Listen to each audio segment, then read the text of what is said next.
पीले दांत वाली बहू। रंजना कभी ब्रश नहीं करती थी।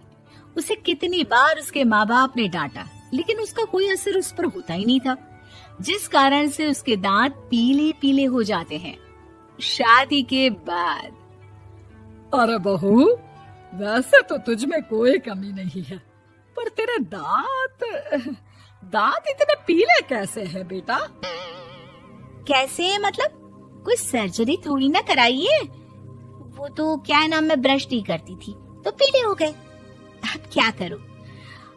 आप कहें तो लाल करवा लूं या फिर काले? यार ये क्या है, क्यों माँ से लड़ रही हो? लड़ रही हूँ? अरे मैं लड़ रही हूँ या ये बोल रही है कि दांत पीले हैं, पीले। अरे तपस्या थोड़ी ना की है इन्हें पीले करने के लिए।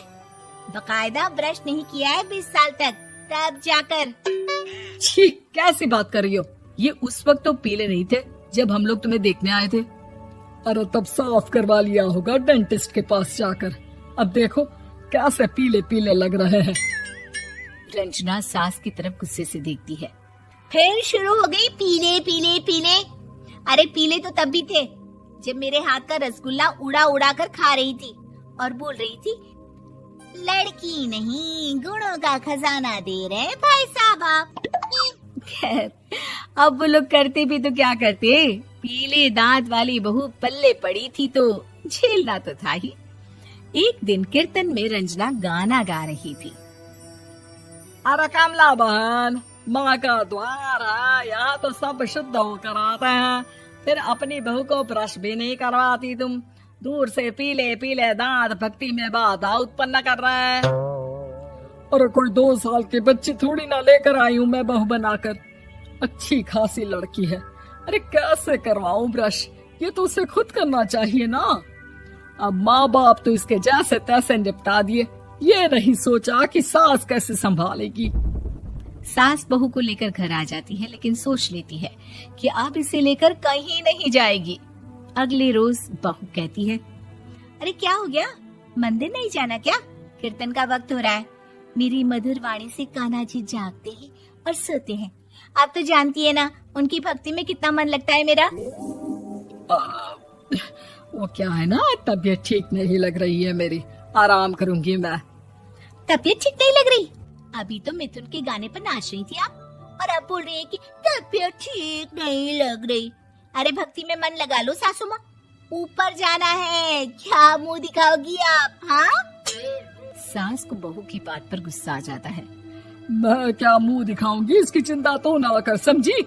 अपने मुंह की चिंता कर, जो ये पीले पीले दांत लेकर हर जगह पहुंच जाती है। पता है लोग कितना मजाक बनाते हैं। ना जी ना, मैं नहीं जाना कहीं तेरे साथ।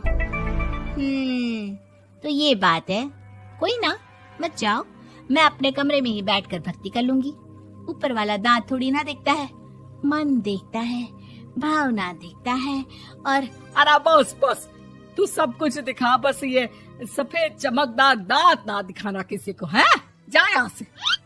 बहू को सास की बात का कोई फर्क नहीं पड़ता, वो तो जैसी थी वैसी ही रह जाती है। सुबह नहाकर किचन में खाना बनाना, फिर खाना खाना, कीर्तन भजन करना और सो जाना। एक दिन, माँ जी मैं सहेली के घर जा रही हूँ, शाम को लेट आऊंगी। हाँ हाँ तो जाना, मैंने कौन सा तेरी आरती करनी है घर पर बैठकर। रंजना सहेली के घर जाती है, जहाँ वो पार्टी में जाने की तैयारी कर रही होती है। अरे शिखा, कहाँ जाने की तैयारी कर रही है? मैं गलत वक्त पर आ गई क्या? अरे नहीं यार, उल्टा सही वक्त पर आ गया। मैंने ये साड़ी और ज्वेलरी निकाली है यार, शाम को इनके ऑफिस की एक पार्टी में जाना है। बताना कैसा लग रहा है ये सब? नहीं यार, इस ड्रेस के साथ तो वो वाली ज्वेलरी अच्छी लगेगी। हाँ हाँ सही बोल रही है, मैंने ध्यान ही नहीं दिया। वैसे तो हमेशा से मस्त फैशन सेंस रखती है। तो बड़ा जाती होगी ना पति के साथ पार्टी में। रंजना कुछ नहीं बोलती, बस सोचती है कि यार काश ये बात सही हो जाती, पर मैं क्यों नहीं जाती पार्टी में? क्या इन लोगों की कोई पार्टी होती नहीं होगी? रंजना घर आती है और रात में पति से सवाल करती है, एक बात बताइए, आप मुझे किसी पार्टी में क्यों नहीं ले जाते? क्या आपकी यहाँ ऑफिस में पार्टी नहीं होती? पति बेचारा क्या कहता कि दांत पीले हैं तुम्हारे इसलिए। अरे कोई पार्टी होती नहीं हम लोगों के ऑफिस में, तो कहाँ से लेकर जाऊं? और मार्केट, मॉल, कहीं वीकेंड घूमना, कहीं तो। अरे यार, सारे हफ्ते में एक छुट्टी मिलती है, तो सोचता हूँ कि आराम ही कर लूं। क्यों? रंजना मन मार के रह जाती है। पहले कभी सास के साथ मंदिर जाया करती थी, लेकिन वो भी सास ने ले जाना बंद कर दिया। घर बैठी बैठी रंजना बोर हो जाती है। तभी उसे आइडिया आता है और वो मायके जाने का सोचती है। सासू माँ, 2 दिनों के लिए मम्मी के घर जा रही हूँ। अच्छा ठीक है, आराम से जा। और हाँ, माँ से कुछ अच्छी आदत सीख कर आना कि कैसे शरीर के हर भाग की तरह दांतों की सफाई भी जरूरी होती है, समझी? शुरू हो गई ना आप। वो लोग आपकी तरह नहीं है कि छोटी छोटी बात का बतंगड़ बना दे। उन लोगों के लिए मैं मायने रखती हूँ, ना कि मेरे पीले पीले दांत। रंजना माँ को बिना बताए उन लोगों को सरप्राइज देती है, लेकिन जैसे ही वो दरवाजे पर पहुंचती है, अंदर देखती है कि घर वाले कहीं जा रहे होते हैं। अब माँ, काश रंजना दीदी के दांतों वाली प्रॉब्लम नहीं होती, तो वो भी हम लोगों के साथ चलती ना बुआ जी की बेटी की शादी में। हाँ बेटा, लेकिन अब उसे कौन समझाए कि उसको उसके पीले दांत नहीं दिखते, लेकिन उसके आसपास के लोगों को कितना एम्बैरेसिंग फील कराते हैं। मुझे तो कितनी बार उसके स्कूल की टीचर ने शिकायत की कि उसके साथ कोई लड़की बैठना भी नहीं चाहती, और ना ही कॉलेज में कोई उससे बात करना चाहता था। लेकिन पता नहीं क्यों उसे ये बात समझ में ही नहीं आती। कोई कमी नहीं है उस लड़की में, बस यही कि दांत पीले हैं। वो तो भला हो जीजा जी और उनकी माँ का, जो दीदी को जैसी है वैसे ही रखा हुआ है। रंजना को अपने घर वालों की बात सुनकर बहुत दुख होता है। वो सोचती है कि वो क्या करे, लेकिन फिर वो सीधा डेंटिस्ट के पास जाती है, अपने दांत चमकाती है और कसम खाती है कि वो रोज ब्रश करेगी। अरे क्या हो गया?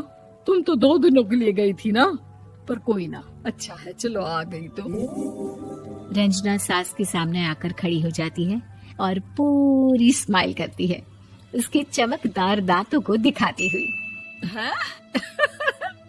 चले मंदिर। माँ, मुझे माफ कर दीजिए, मैंने आप लोगों को बहुत एम्बैरेसिंग फील करवाया। मैं आज से रोज ब्रश करूंगी।